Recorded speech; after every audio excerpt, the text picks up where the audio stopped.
अस्सलाम वालेकुम।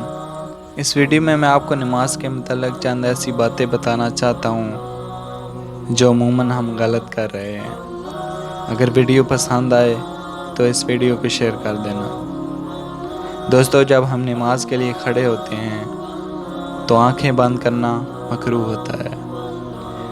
जब हम नमाज के लिए खड़े हों तो हमारी नज़रें सजदे की तरफ होनी चाहिए, क्योंकि हमें मौत के बाद मिट्टी में जाना है।